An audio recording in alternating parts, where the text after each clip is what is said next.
1988 இலங்கையின் கம்பஹா மாவட்டத்தின் பட்டலந்த பிரதேசத்தில் அமைக்கப்பட்டிருந்த ஒரு சித்திரவதை முகாம். கிரிபத்கொட வியகம வீதியின் சந்தியில் இருந்து தெற்காக சுமார் 2 கிலோமீட்டர் தொலைவில் ரசாயன உர அதிகாரிகள் விடுதியையே ஸ்ரீலங்கா காவல்துறை தனது முக்கியமான சித்திரவதை முகாமாக மாற்றியிருந்தது. ஸ்ரீலங்கா காவல்துறையின் CSU, அதாவது கவுண்டர் சப்வர்சிவ் யூனிட் என்ற சிறப்பு பிரிவு அந்த விடுதி வளாகத்தை தனது சிறப்பு முகாமாக மாற்றியிருந்தது. ஸ்ரீலங்கா காவல்துறையின் சிரேஷ்ட அத்தியட்சகர் டக்ளஸ் பீரிஸ் அந்த சிறப்பு முகாமுக்கு பொறுப்பாக செயல்பட்டுக் கொண்டிருந்தார். அந்த விடுதி வளாகத்தில் இருந்த 64 வீடுகளில் சிலவற்றில் ஸ்ரீலங்கா காவல்துறையினர் தங்கியிருந்தார்கள். பலவற்றில் காவல்துறையினரால் கடத்தி வரப்பட்ட இளைஞர்களும் யுவதிகளும் நிர்வாணமாக கைகள் கால்கள் சங்கிலிகளால் கட்டப்பட்ட நிலையில் அடைத்து வைக்கப்பட்டிருந்தார்கள். சித்திரவதை என்ற வார்த்தைக்கு உண்மையான அர்த்தத்தை பார்க்க வேண்டுமானால் அந்த பட்டலந்த சித்திரவதை முகாமுக்கு ஒரு தடவை சென்று திரும்ப வேண்டும் என்று கூறுவார்கள். அந்த அளவிற்கு சித்திரவதை என்கின்ற பெயரில் மனிதத்திற்கு எதிரான கொடூரங்கள் அங்கு அரங்கேறிக் கொண்டிருந்தன.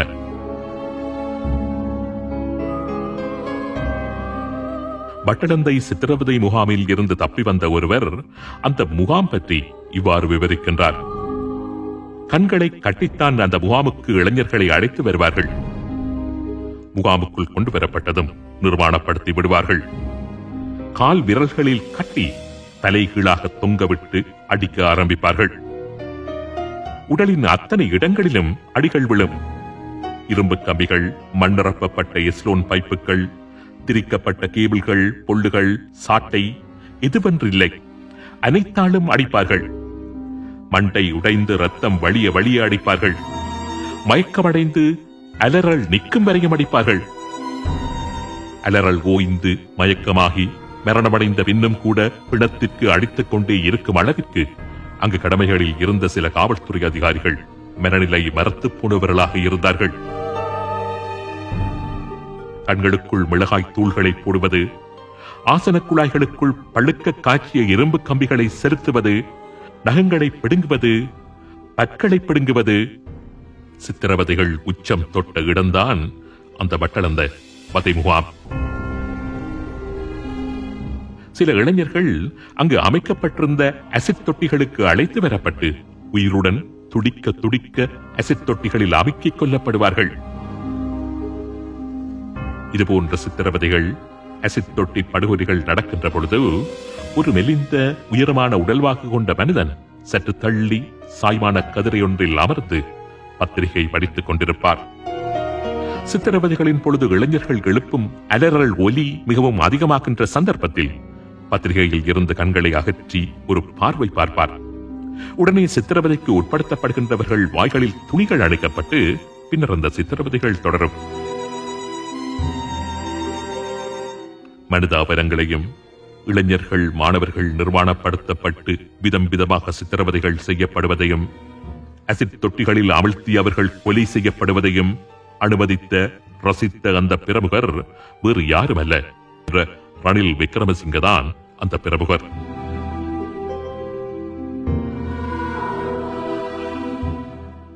ரணில் விக்ரமசிங்கவுக்கு அப்பொழுது 39-40 வயது. ஸ்ரீலங்கா அமைச்சரவையில் இளைஞர் விவகார மற்றும் வேலைவாய்ப்பு அமைச்சராக கடமையாற்றிக் கொண்டிருந்தார். இலங்கையின் மிகவும் குழப்பகரமான நிலைக்கு காரணமான தலைவர் GR ஜீவர்த்தனாவின் மருமகன் தான் ரணில் விக்ரமசிங்க. மிகவும் பிரபலியமான அரசியல் பின்னணியை கொண்ட மேல்தட்டு வர்க்க குடும்பத்தைச் சேர்ந்தவர். இலங்கையின் மிக பிரபலியமான உயர் குடும்ப பின்னணியை கொண்டவர்கள் கல்வி கற்கின்ற ராயல் கல்லூரியில் படித்த இவர் இலங்கை சட்டக்கல்லூரியில் சட்டம் பயின்று சட்டத்திறனியாக பிரமாணம் எடுத்துக் கொண்டதுடன் டீக்கன் யூனிவர்சிட்டி ஆஃப் ஆஸ்திரேலியாவினால் முனைவர் பட்டம் வழங்கப்பட்டவர் என்பதும் குறிப்பிடத்தக்கது. 1977 ஆண்டு தனது 27வது வயதில் தேர்தலில் வெற்றி பெற்று நாடாளுமன்றம் பிரவேசித்த இவர் இளைஞர் விவகார மற்றும் வேலைவாய்ப்பு அமைச்சராக நியமிக்கப்பட்டு இலங்கை வரலாற்றில் மிக குறைந்த வயதில் அமைச்சரானவர் என்ற சாதனையை படைத்திருந்தார். 1987 வரலாறு காணாத ஆயுத கிளர்ச்சிகளை ஜி.ஆர். ஜெயவர்தனா தலைமையிலான இலங்கை சந்தித்துக் கொண்டிருந்த போது ரணில் விக்ரமசிங்க இலங்கையின் அமைச்சராக கடமையாற்றிக் கொண்டிருந்தார். ஒரு பக்கம் இலங்கையில் தமிழர் தாயகமான வடக்கு கிழக்கில் தமிழீழ விடுதலை புலிகள் அரசபடைகளுக்கு எதிராக ஆயுத போராட்டத்தை மும்முரமாக நடத்தி கொண்டிருக்க, மறுபக்கம் சிங்களவர்கள் செறிவாக வாழுகின்ற இலங்கையின் தென்பகுதிகளில் ஜேவிபி என்று அழைக்கப்படுகின்ற ஜனதா விபத்து பெரமுன என்ற இடதுசாரி அமைப்பு வர்க்க போராட்டத்தை ஆயுதம் தாங்கி முன்னெடுத்துக் கொண்டிருந்தது.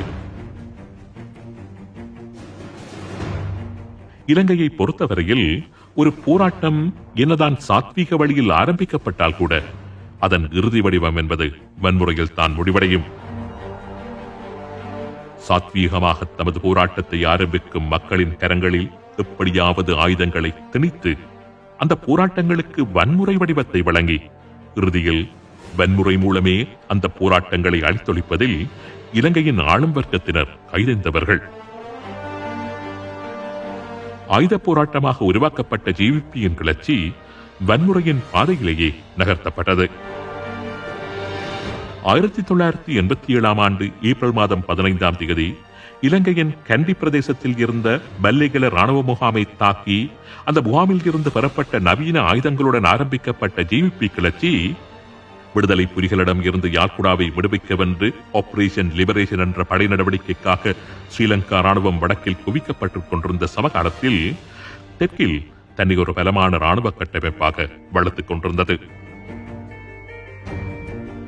1987 ஜூன் மாதத்தில் கட்நாயக்க விமானப்படை தளம், கொத்தலாவல ராணுவ பயிற்சி கல்லூரி போன்றவற்றை தாக்கி ஏராளமான ஆயுதங்களை கைப்பற்றி ஒரு பாரிய ராணுவ படையாக அந்த நேரத்தில் உருமாறியிருந்தது ஜேவிபி. இலங்கையின் வடக்கிலும் தெற்கிலும் சமகாலத்தில் ராணுவத்தை ஈடுபடுத்த முடியாது என்ற காரணத்தினால்தான் இந்திய ராணுவத்தை இலங்கைக்கு வரவழைக்கும் முடிவை இலங்கையின் ஜனாதிபதி ஜே.ஆர். எடுத்திருந்தார். அதாவது ஆபரேஷன் பூமாலை நடவடிக்கையின் மூலம் இலங்கையின் வடக்கில் உணவுப் பொட்டலங்களை போட்டு இலங்கையின் பிரச்சனைகள் இந்தியா நேரடியாக தலையிட்டிருந்தாலும் இந்திய படைகளை இலங்கைக்கு அழைத்து இலங்கையின் வடக்கு கிழக்கு தமிழர் தாயக பிரதேசத்தில் நிலை கொள்ள வைத்தது ஸ்ரீலங்காவின் அரசு தலைமையேதான் என்பது இங்கு குறிப்பிடத்தக்கது.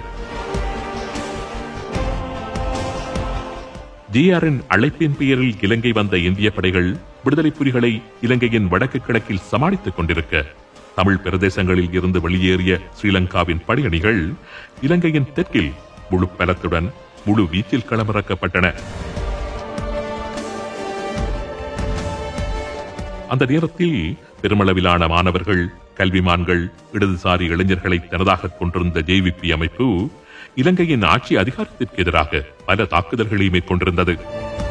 திருகோணமலை ராணுவ முகாம் உட்பட பல ஸ்ரீலங்கா ராணுவ முகாம்கள், காவல் நிலையங்கள் ஜேவிபியின் தாக்குதலுக்கு உள்ளாகியிருந்தன.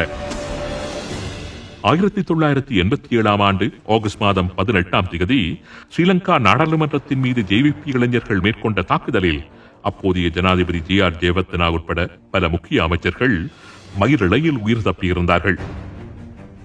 ஸ்ரீலங்காவின் தேசிய பாதுகாப்பு அமைச்சராக அந்த நேரத்தில் கடமையாற்றிக் கொண்டிருந்த லலித் அதுலத் முதலே அந்த தாக்குதலில் படுகாயமடைந்திருந்தார். அரசாங்கத்தின் முக்கிய அமைச்சர்களை படுகொலை செய்து ஆட்சியை கைப்பற்றும் நோக்கில் மேற்கொள்ளப்பட்ட அந்த தாக்குதலில் மயிரிழையில் உயிர் தப்பியிருந்த ரணில் விக்ரமசிங்க பழிவாங்கும் உணர்வால் உதமேற்றப்பட்ட மனதுடன் மேற்கொண்ட நடவடிக்கையின் ஒரு விளைவுதான் பட்டளந்த வதை முகாம். பல்வேறு வகைகளிலான 64 வீடுகள், அலுவலக கட்டட தொகுதி, களியாட்ட விடுதி, நீச்சல் குளம் இவற்றினை உள்ளடக்கிய அந்த வளாகம்தான் பட்டளந்தை வதை முகாமாக வடிவமைக்கப்பட்டிருந்தது. ஸ்ரீலங்கா காவல்துறையின் சிறப்பு பிரிவான CSU என்று அழைக்கப்படுகின்ற கவுண்டர் சப்வர்சிவ் யூனிட் என்ற பிரிவின் நடவடிக்கை முகாமாக மாறியிருந்த அந்த கட்டட தொகுதியில் ஒரு ஆடம்பர வீட்டில் நிரந்தரமாக தங்கியிருந்த ரணில் விக்ரமசிங்க 1987 முதல் 1990 வரை அந்த பிரிவின் அத்தனை நடவடிக்கைகளையும் நேரடியாக வழிநடாத்திக் கொண்டிருந்தார் என்பது குறிப்பிடத்தக்கது. ரணில் விக்ரமசிங்கவின் அந்த பட்டளந்த தடுப்பு முகாமில் 7000 முதல் 10,000 வரையிலான ஜேவிபி இளைஞர்கள் சித்திரவதை செய்யப்பட்டு துடிக்க துடிக்க படுகொலை செய்யப்பட்டதாக தெரிவிக்கப்படுகின்றது.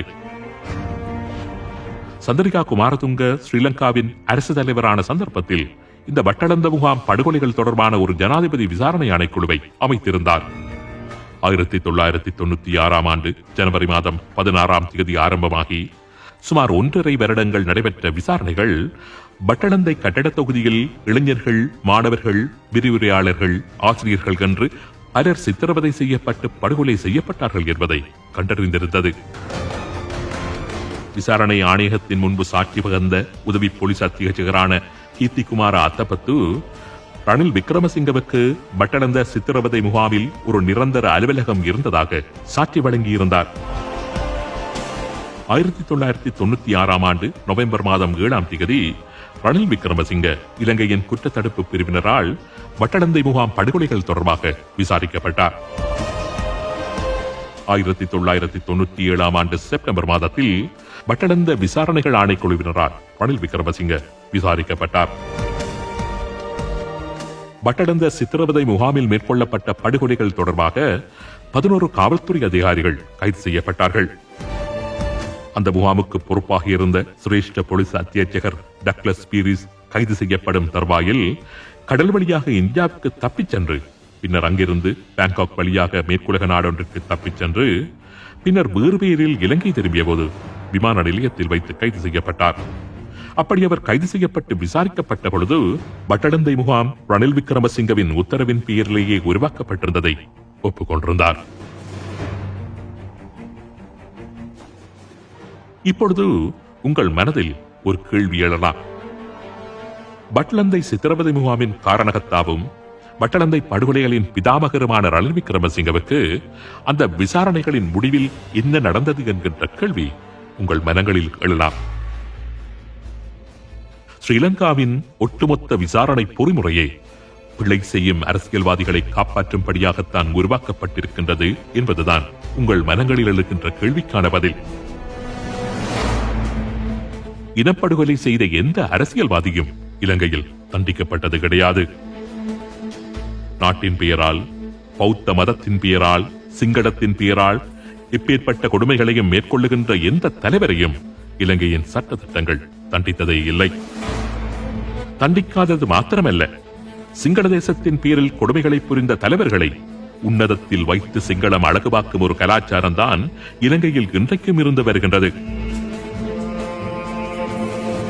முள்ளிவாய்க்காலில் தமிழின படுகொலை புரிந்த அத்தனை ராணுவ அதிகாரிகளுக்கும் தூதரக அந்தஸ்துகளும் பணிப்பாளர் பதவிகளும் வழங்கி அந்த தேசம் அழகு பார்த்ததை நாம் கண்ணார கண்டு வருகின்றோம். இனப்படுகொலையின் சூத்திரதாரி கோட்டபாயாவை ஒரு நவீன கால துட்டகமிரவாக அந்த தேசம் போற்றி புகழ்ந்ததை சில வருடங்களுக்கு முன்னர் நாங்கள் கண்களால் கண்டிருந்தோம்.